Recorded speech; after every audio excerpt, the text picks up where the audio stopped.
All right. You ready for this? Project scheduling. Now I want to tell you, if you take this to heart, many of you are going to be faced with being handed a project, which is really your employer going, okay, you're going to take the lead on this project, let's see what you do. And you're going to have a deadline. I mean, after you've been there a couple of years, they want to test you, give you some responsibility, or even you're doing so well, before they make you management, they're going to say, let's see what this person does now, let's give them some responsibility, let's give them a project. We're thinking about doing this and this, let's hand it over to McCarthy, let's see what he does. That's what they did to me. Hey, let's let McCarthy do this one. And you take the lead, and the way you make sure that you're going to get this project done on schedule is to plan it all out. Plan ahead, plan ahead, plan ahead. And by the way, that's a good advice for what? Plan ahead, and have a planner. When you leave here, form the habit of using a planner, period. That you are just you're just sabotaging your own career by not having something like a planner, because you'll have so many things that need to be done the next day, next week, the week after, so many that you are really testing your short-term memory on trying to remember all these things you got over the next 10 days. And having a planner and creating the habit of checking your planner will make you that much more successful. Businesses realize this so much that they'll pay to have employees go in groups to these like planning seminars where they teach you to use their type of planner. I can't remember the names of them. Anybody remember the name of those old planners where they gave a bunch of seminars? No one? Ever heard of one? I can't remember the name of them, but there's these different professional planners out there where businesses go, oh, you know, a bunch of our management's not using planners. Let's contract this company to train them to use their planner, and the company then pays for all the planners. But whatever system you use to remember that you have a quiz coming up, to remember you have homework due on a certain date, if you're using your mind, stop. Period. Because however many things you got to remember, how many homework assignments, how many quizzes you have coming up, and what day, are going to quadruple in the real world. And why put that strain on yourself? You're setting yourself up for disaster of not meeting a deadline because you forgot. It's going to happen if you don't come up with a system. And that system is get it out of your brain, and all your brain has to remember then is every day you look at something. Once a day, twice a day. I used to always look at the beginning of my day to make sure I do everything that I had planned, and at the end of the day to make sure I did everything that I had planned. And then I always add things to it that come up. But getting it out of your mind frees your mind up, because if you're trying to remember all the stuff in that planner when you get to management, you won't be able to. It'll be impossible, and you'll just go, oh, I can't believe I forgot that. Have you ever forgot a homework assignment at all that was due by a certain date, and you just forgot all about it? You do that in business, you're sabotaging your own career. You're self-sabotaged. And that a planner is the key. And planning ahead, being organized, and not trying to keep it in your mind. Instead, your mind only has to think about the planner, the process. It's like creating a habit. So that's what this does also. If you plan every step of the project you've just been handed in advance and know exactly what this activity has to be done by a certain time, this activity has to be done by a certain time, and if this activity isn't done by a certain time, whether it will affect the whole project being done in time, that's a big deal. What I loved about project scheduling, I've been involved in construction projects. Man, I was the lead on building a dorm out in Owasso for Baker College. That whole dorm, I helped put that whole thing together, and it was a major project. And it was all about, in my case, when I got handed this project, it was all about me. I had to work with the general contractor and plan everything out from when's the construction starting and when will it be done, and every single activity. And we're talking about pages of activities. Drywall this room, drywall this room, run wires in these particular rooms, or on this floor on this day, run electrical and plumbing on this day on floor 2. We had 2 or 3 floors, I can't remember now. But everything is planned out. There's a list of activities. And then you have to, the general contractor is a big help if it's a construction project, because he or she then starts telling you, well, you know, you got to realize we cannot start drywall on any floors until both the plumbing and electrical are completely finished. Or they won't be able to get behind the drywall to do their job. And we can't paint until the drywall's up. So knowing what has to be finished just before an activity starts is all about making sure your project gets done by a certain time, because it's all part of your plan. This helps you say, okay, if I plan this all out in advance, I know which day each activity needs to start to not slow this project down, to make sure I have this whole project done by a certain date. In my case, when I was working on construction projects, and this one, and when I was with the Museum of African American History down in Detroit, we built this huge museum right down there next to the Detroit Science Center, about kind of kitty corner from the Flint Institute, or I'm sorry, Detroit Institute of Arts behind there. This huge thing with the huge dome, I helped build that whole thing. And this was a huge project. And you realize that there are certain activities that if they don't show up on the date they're scheduled, and these are called critical activities, if they don't show up on the date that they're scheduled to start, because it's a critical activity, they end up delaying the whole project. And in my point of view, this was a big deal because I was also the finance person, and any day I have the financing worked out on schedule right to the project being done within a day or two from the expectation. And if it takes longer than what I have everything planned out as far as cash flow, the bank doesn't care. They said, okay, there's the date. You now are no longer just paying on the interest on the loan, called a bridge loan.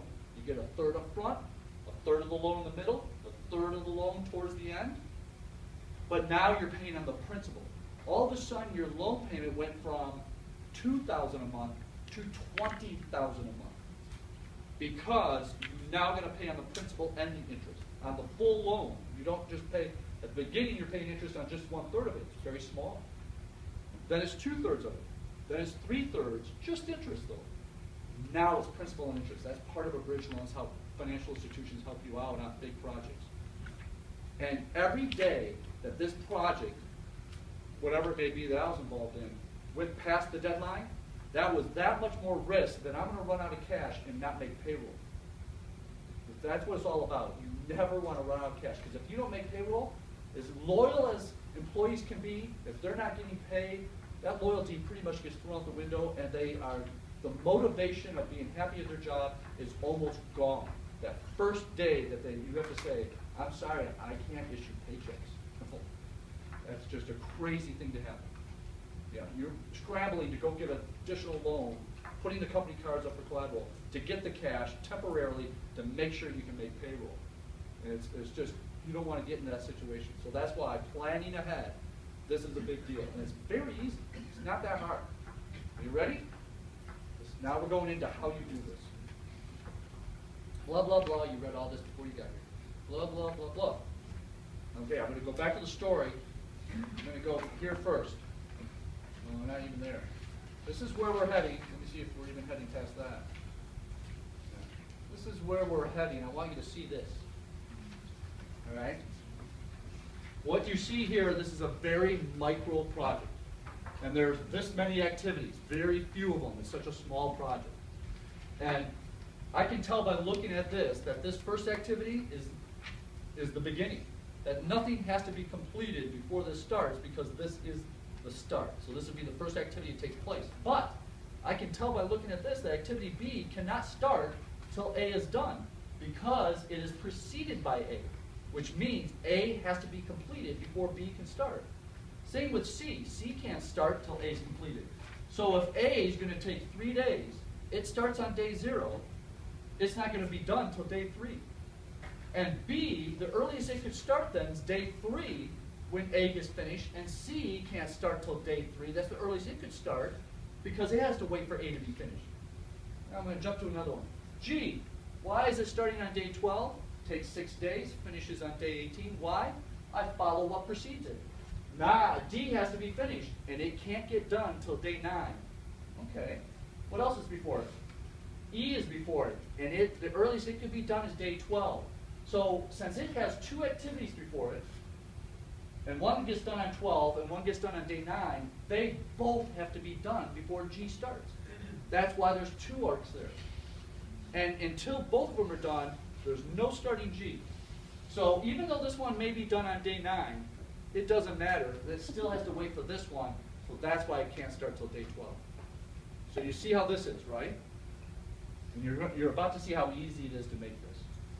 But here's what you'd be given. And you get this in real life at meetings.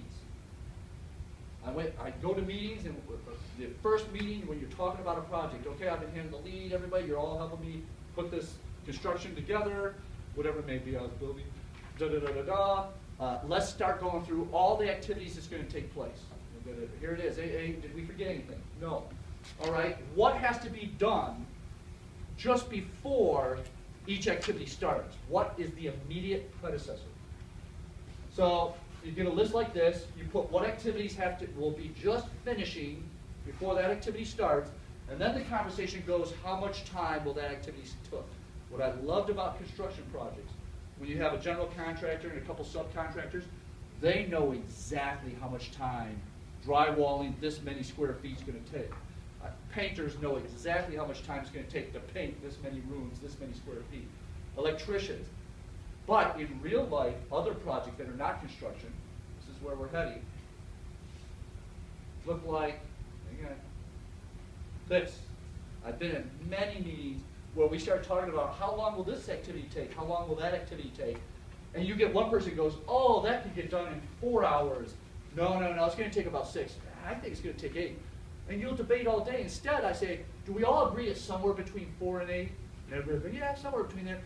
And that 6 might be the most likely amount of time. Yeah, we can agree with that. Now, this is called uncertain activity times because we're estimating the amount of time each activity will take. And you have a step to turn these uncertain activity times into your best estimate, to turn them into known activity times, and then you do everything like you're about to learn on the first example. But the second example, you have this additional step to convert these estimations into something more firm, and then you do it just like the first one. I kind of jumped ahead to confuse you on purpose, because then it will make more sense as we go through the story. Are you ready? All right. Hey, you're doing a float. All right, it's an easy project. Frank's crew is a new to the float building, and they want to use schedule planning to plan the project. The table on the next slide shows each of the activities that comprise the project of building this float, and each activity's estimated completion time. It's actually more like the actual activity time, or darn close to the actual, because maybe what's it called? Frank's floats may have done enough floats that they can say, well, this is going to take this many days or hours. And its immediate predecessors. What would have to just be finishing before that activity starts? Frank wants to know the total time to complete this project. We're going to do some math and figure out what the expected time this project can be completed in, and which activities are critical, which means the critical activities are the ones that you're about to learn have to start on a certain day or time and have to finish at a certain day or time, or the whole project is delayed. They're very critical. And in real life, by the way, when we identify those critical activities, I took it upon myself to say, okay, these are the ones, these subcontractors on a building project are the ones I'm going to bother. And I let them know in the first call, hey, I'm bothering you because you're critical. If for any reason you delay, our whole project is delayed, and you're costing me a ton of money, thousands of dollars. Please tell me you're going to be there on day 6. Please tell me you're going to be there March 21st, or whatever the case may be. And then the day before, I'll even call back. Now, tomorrow's the day. You're critical. I need you to be there, just to make sure. Because if that person forgets, they're a subcontractor, and maybe they've never been on a big project, and maybe they don't have a plan. If they forget, they cost you thousands of dollars. Because the whole project will get delayed, and cash is going to be wasted. Because the whole project is supposed to be generating revenue by the time you're making that big payment, to offset that big payment you're going to make now on the principal and interest. It's all about, you ever watch, I used to always, when I was a kid, watch movies or TV shows, they go, hey, we got a deadline, we got to be done, we have to have this project done by a certain time. And I never really got it. Why? Why not take your time, do it right? Now realizing, if you're not done by a certain time, it costs thousands of dollars because the bank wants their money now. Because you got to make all these payments now on both the interest and principal. That's why it's got to be done by a certain time. The amount of cash flow, that's what it's all about. And that's why deadlines are so important. You don't want to cost your company thousands of dollars because you couldn't get a project done by a certain time. Here's the schedule, here's the activities, initial paperwork, build the body, build the frame. Hey, we can't finish the body until build the body's done. We can't finish frame until build frame's done. We can't do the final paperwork until both building the body and building the frame have completed. We can't mount the body on the frame until finished body and finished frame have completed. Install skirt on frame, we can't do that part until finished frame's completed. So you can see how that works. At the meeting, the discussion would go, hey, and then when we get done with the finished frame, whoever's doing the install skirt can start right away, even though we are not going to have the finished paperwork done, we're not going to have to mount the body on the frame yet, you can still do this skirt as soon as we finish that. And that's how that comes about. Okay, then this is the immediate predecessor of this. So that's how you develop that. For this class, this will always be given to you, but in real life, you're supposed to be putting this together if you're in charge of the project and you want it done by a certain time. You need to put this together. And that's what the meetings are. And save everybody time and gas and do your meetings with group video. Have everybody drive in, it's just wasting so much time. Here, then, you put this together. I will not force you to draw one of these, but you may be given a drawing and you need to come up with what's called your forward and backwards pass, which will determine the amount of time each activity takes. Are you ready? I usually have this drawn right here and I forgot. So we're going to pretend it's drawn here and come up with the numbers. Are you ready? We're going to do a forward and backward pass. Someone have, oh, I guess we don't have to. You got it right here. I'm going to start with A. A is going to take 3 days. Now these 4 boxes to the right, this is the earliest start, earliest finish. Latest start, latest finish. It's coming directly out of the start, meaning nothing precedes A. So its start is on day or time interval. Is this days? I think it is 0. And then you add to that whatever day it's starting, however long it's supposed to take to determine which day will be the earliest it can be done. 0 plus the amount of time is 3, so day 3. And that's it. Forward pass is all about earliest start, earliest finish till you get to the end. And then when we come and work this backwards to fill in latest start, latest finishes on all these. Next, we're going to B. B is 3 units of time also, days in this case. Here's our 4 boxes. B is preceded by A. The earliest A can get done is on day 3, so that's the earliest B can start is day 3. You know, whatever. Add 3 days for B. The earliest it can finish, day 6. Now we're down here at C, 2 days. You're kind of getting the hang of this, aren't you? I pretty much asked you, all right? C is being preceded, so what would be the earliest start for C? Help me out. Day what? 3. When's the earliest it can finish? 5. Day 5. You just add the amount of time to whatever day it's starting at. Day 5. You getting this? All right, let's go to D, which is 3 days. And the arrow for D is coming from B. So, whoops, that's a D, not a P. What is the earliest D could start? 6. What's the earliest it could finish? 9. You got it. Then we got F, and it's 3 units of time, days maybe. Here we go. And F has B before it. Here we go. And C before it. Any others preceded? That's it. What's the earliest F could start? 6. It's got a 6 here. It's got a 5. But when you're doing a forward pass, you have to use the largest of the decision. Forward pass is the largest. Backwards pass is the smallest. That's kind of the rule. But in reality, here's why. Both C and B have to both be done. Even though C could get done on day 5, they both have to be done. So you got to go, oh, we got to wait for B to get done, which is day 6. So it can't start until they're both done, which is day 6. Takes 3 days or 3 units of time. Day 9 is the earliest it can be done. So we know right now, without doing any more, that this project's taking at least 9 days, because that's the earliest F could even be done. Obviously, it's going to be longer than 9 because we got more activities. I skipped E. So E's right here, which is 7. And it's only being preceded by C, is that correct? C gets done at 5, at 7, what do we get, 12? Is that, help me out. Yeah. All right. Throwing H in down here, which is, does that say 2? And H is only preceded by C. C is getting done at 5. Add 2 days to it. C could get done on day 7.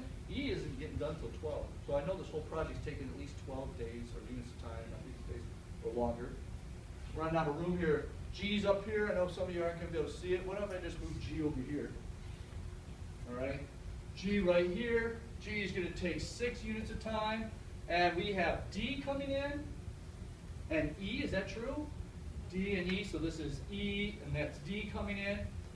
Its earliest start, right here, G's earliest start, I gotta go back here and look at D and E is how many? What day? 12, that's right. The choice was 12 or what? 9. D finishes at 9, but we have to wait for both of them to be finished, and E's not finishing until 12, so no way can G start until day 12. Add 6 days to it, we're on day 18. Do we have one more? Or is that it? Now look at these. This, and this, if we look at our chart, do not precede any other activities. You'll notice H is not preceding any other activity. What was the other one? G? G is not preceding any activity. And was F the other one? F is not preceding. Any activities that don't precede any other activity, they go to the end. And the reason you want to have that arrow going to the end is because this is what determines then the project expected completion time. So I'm going to put a little finish right here. And G's going to it, and H is going to it, and F is going to it. Now, I can see G's earliest finish is an 18. F's earliest finish, I can't see from here. Tell me its earliest finish. 9. 9? Is that what someone said? 9? 9. H's earliest finish. 7. 7. What is the expected completion time of this project? 18 days. 18. This project is expected to be done in 18 days because every activity has to be done. F will be done at 9, it doesn't precede anything, but every activity is not going to be done. H can be done in 7 days, but it doesn't, because it doesn't precede anything, but every activity is not done. G, 18 days. When G gets done, every activity is done. That's the expected completion time of the project. That's called a forward pass. You've gotten all the earliest starts and earliest finishes done for every activity. Now we're doing a backwards pass. You're following the arrows backwards from the finish. And you're now starting in these lower right-hand squares for each of these is where we're going to now. All right? So right here, I know that since this project is now going to take 18 days, that I can go backwards to all the activities that finish here, that don't precede any other, and all the activities can finish on day 18, and that won't delay this project. So this lower right-hand box could be 18, this lower right-hand box could be 18, and that one 18. So here's an 18 here, but now I'm subtracting the amount of time the activity takes, which is 6. 18 minus 6 is 12. Look at that. Earliest start, latest start, earliest finish, latest finish are the same numbers. Whenever you have the starts the same and the finishes will be the same also, you just identified a critical activity. There's no room for play on that one. There's one of our critical activities. I followed this back to F. I'm putting an 18 here on F. I'm subtracting 3, which takes me to 15. Notice the starts are not the same. The finishes are not the same. This is not a critical activity. And I can say to them, hey, you're starting on day 6. But secretly, I don't let them know that if they don't show up on day 6, no big deal. Day 7, no big deal. As long as they're there by day 15, they're not going to hold the project up, but you never tell them that because they won't show up till day 15. You get it? I've been through this. You tell them, no, okay, you can't be here on day 6. I got to have you by day 7. Can you get here by day 7? If you say, now, you know, you can be here as late as day 15, that's it. You're done. They won't show up till day 15. That's it. I've never seen anything other than what I just told you. So my rule of thumb is just don't even mention the latest they could arrive. But this subcontractor, look at, you have to be here on day 12. I don't know what you got to do to be here on day 12, but you've got to be here on day 12. Because if they're not there on day 12, that's it. This project's delayed, and it's costing money. Follow the last one to H right here. Put the 18 in. Some of you can't see this. 18. Subtract 2 takes me to 16. Critical path, yes or no? Not. I'm sorry, activity. Not a critical activity. No big. You can't make it by day 5. That's okay. As long as you can make it by day 6, though. You can make it by 6, 7. 7. Can you make it by day 7? Never mention 16. They can be as delayed all the way to 16, though, and not move your project up. They're not critical. You don't even call. I don't even call them. I don't call them because I see if they show up or not. If they don't show up, yeah, hey, you were supposed to be here today. What's going on? You've got to get here tomorrow. You know, that kind of thing. But it's G you're focused on. I'm going backwards now. Let's see. What about E? What was that after? G? Okay, what's G's latest start? 12? So it's the only thing that E is before. E is before G. So I take the latest start and make the latest finish because it's only before G. So if G is a 12, I'm going to make a 12 here. Subtract 7 gives me a 5. What did you just notice about E? Critical activity. I circled my critical activity. They're my new purpose. Just make sure that they're there. Here we go now. D, it precedes G. G's earliest start is a 12. Or latest start, excuse me, is a 12. Minus 3 is 9. Critical activity, yes or no? No. Now you're about to learn something new. See how the starts are not the same? They're different by how many days? 9 and 6, 3. 12 and 9, the finishes. Earliest finish, latest finish, they're off by 3, right? And look at down here. 9 and 18, that's 9. 6 and 15, 9. The amount from the earliest start to the latest start, or the earliest finish to the latest finish, whichever one you want to look at, is the amount of slack. You've heard that before from another chapter. The amount of slack that exists for that activity. This activity has how much slack here? 9 and 6, 3. This activity has how much slack? 9 and 18, 9. How much slack in activity E? 0. It's that critical activities never have slack. That's what makes it critical. Okay, I want to get to one that is preceding more than one activity. We're doing our backwards pass. All we have left is A, B, and C. And C happens to be preceding 3 different activities. So you've got to look at the latest possible start for all 3 activities and determine what the latest finish will be for C. First of all, what's the latest start for F? The latest start, can't hear you. 15. What's the latest start for E? 5. What's the latest start for H? 16. You have a 15, a 5, and a 16. You might recall I gave you a hint earlier. What's the latest C could finish? 5. When you're going backwards, you've got to go with the smallest number, because if this C doesn't get done in 5, E gets held up, critical activity, the whole project gets held up. So E has to be done on day 5. 5 minus 2 is 3. What did you just recognize about activity C? Critical activity has absolutely no slack. We've got 3 critical activities so far, G, E, and C. We're going to B. It is preceding 2 different activities. D's latest start is a 9. F's latest start is a 15. So B has to be done by which day? 9, the smallest of the 2. Minus 3 is 6. Critical activity, yes or no? Is B critical? Can't hear you, I heard it on 1. Thank you.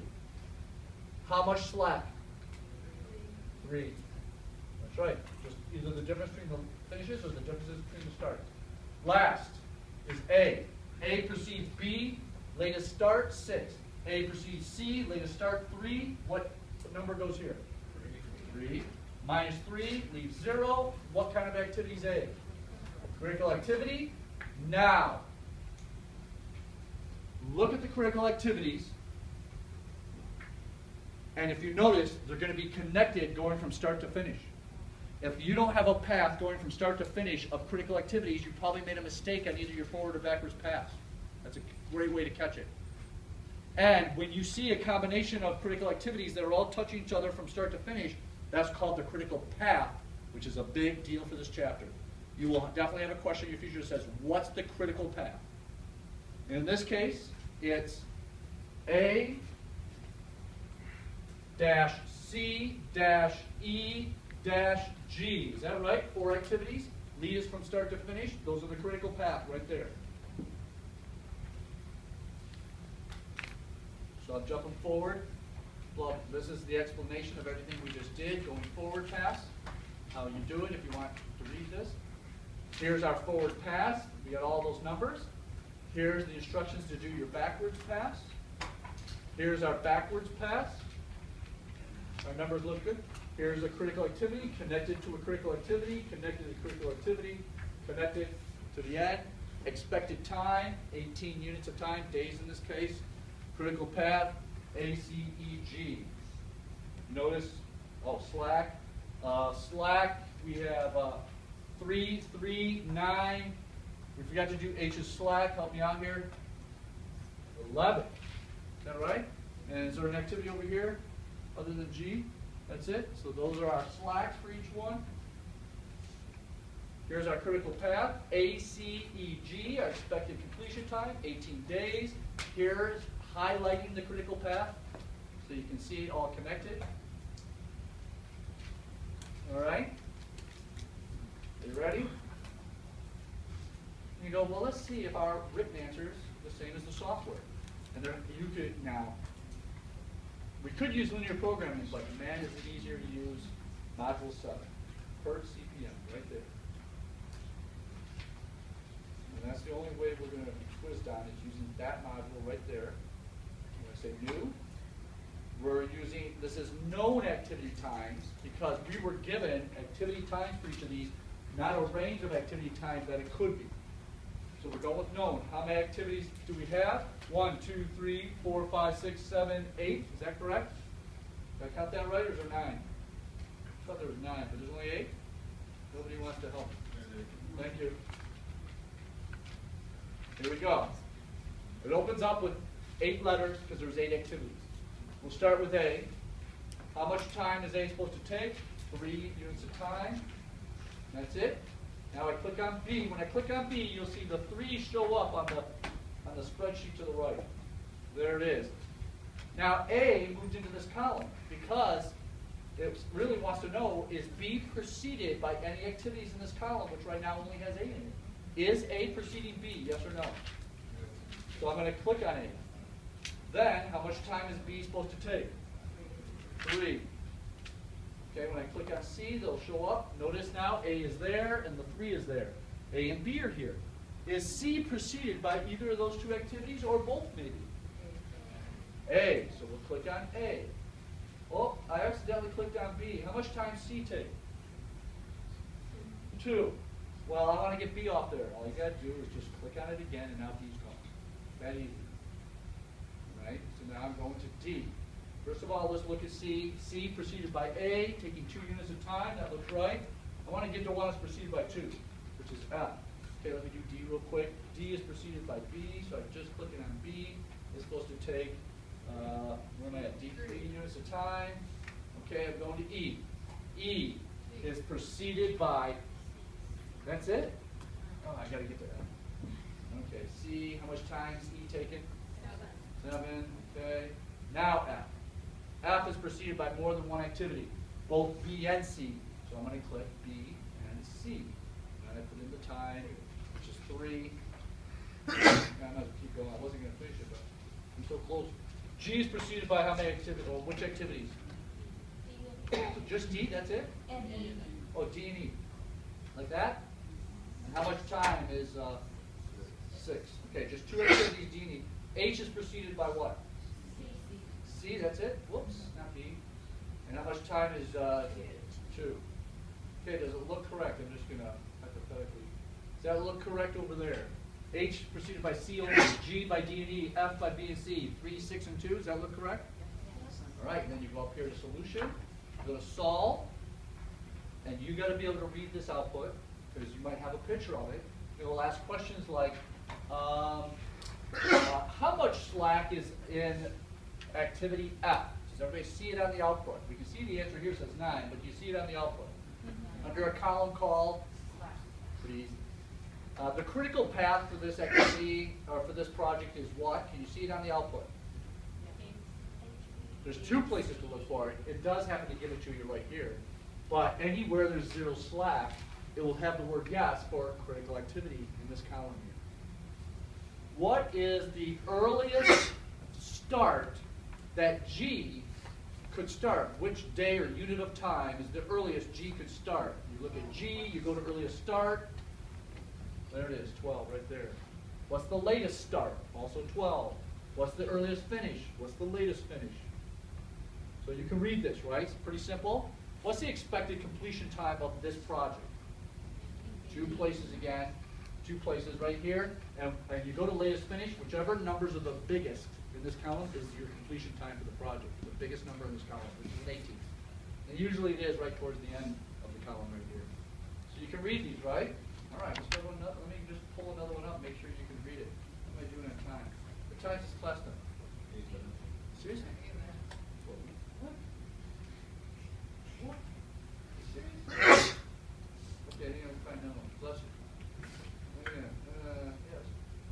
This one? There we go. You just solve. What's the, oh, this was I forgot. There we go. Hang on. Let me open up the other one. That's uncertain activity time. That's why it was so good. Okay, let's go here. Oh, this one's this is also uncertain. Shoot. We're not at that point yet. So let's go back to ours. That's all I have to say about it, I guess. We only got a few minutes, so I'm going to introduce you to the 2 formulas that will get you. We're now going to uncertain activity time. I'm going to introduce you to the 2 formulas. When you are at a meeting, I would always give you this, by the way. But in real life, when you're at a meeting, it's just like I described. People can't agree on how much time this activity will take. So you come up with the best estimate of a range that you can come up with. And they're not evenly apart like all the time. Here is, things in a perfect world, this could take 1 hour, but it's probably going to take 4.5. And if something happens, it could take 5, like that. So they're not exactly the same amount each direction. But the first step you want to do when you have a project like this is you've got to convert all these estimates into possible expected completion times, and the formula you use is right here. Now, this is how it's done. You put a ton of weight or emphasis on that where everybody agrees is the most likely amount of time, that middle one. So you're multiplying times 4, like you're adding 4 of the most likely times together, so it has 4/6 of the weight. Then you add the shortest time and the longest time, called pessimistic and optimistic. So you have 6 numbers you added, but 4 of them are all the same number, which is that most likely amount of time it's going to take. So 6 numbers get added, divide by 6 to find that average, putting most of the emphasis on the most likely, and then you put that as your activity time. You do that for each one of these. Look at them all. Again. So it'd be 6 plus 6 plus 6 plus 6, 6 times 4, plus 8 plus 4 divided by 6.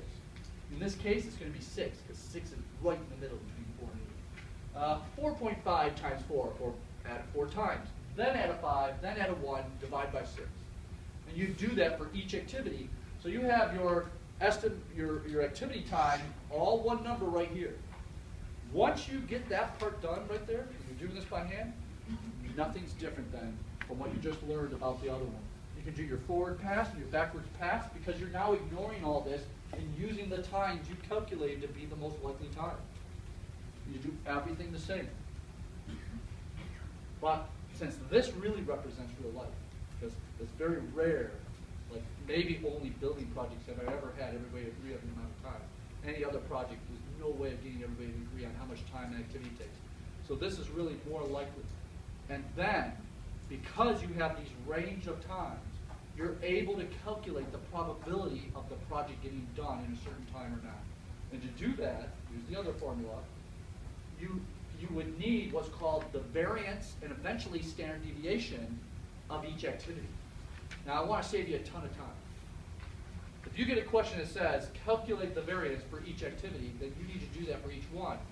But if you get a question that says, what is the project variance, you only need to calculate the variance of the critical path. That is a huge hit. It will save you a ton of time. Let me repeat it.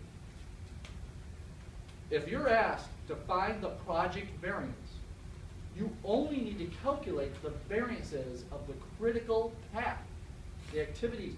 So in this case, if this were, pretend this is the critical path of one that we don't have for sure times on, I'm going to calculate the variance for A, C, E, and G and add them together. Everybody hear that last thing I just added?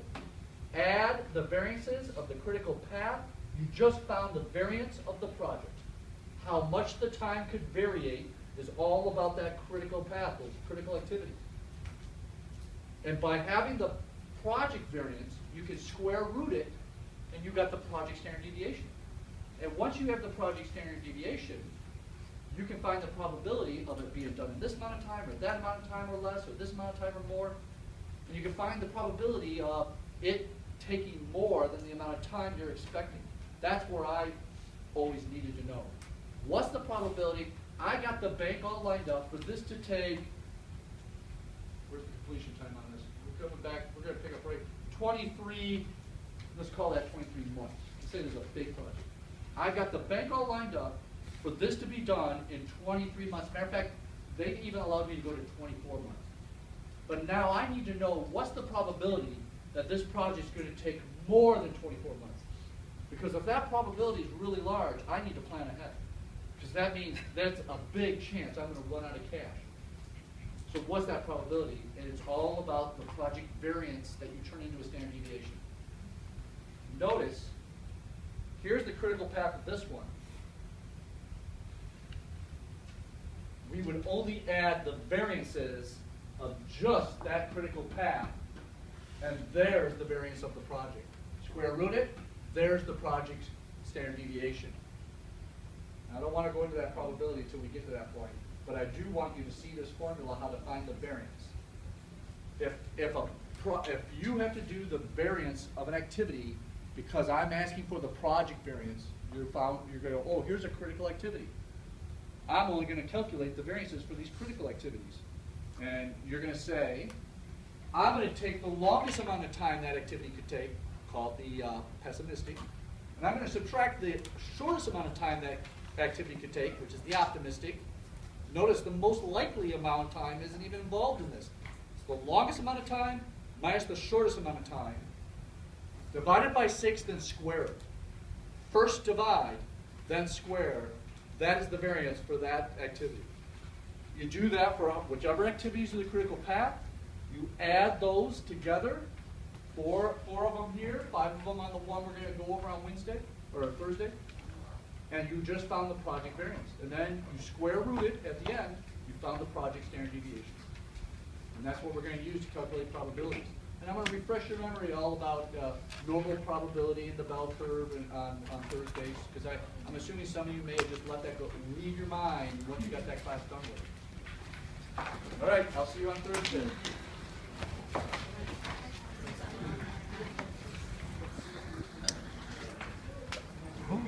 What happened?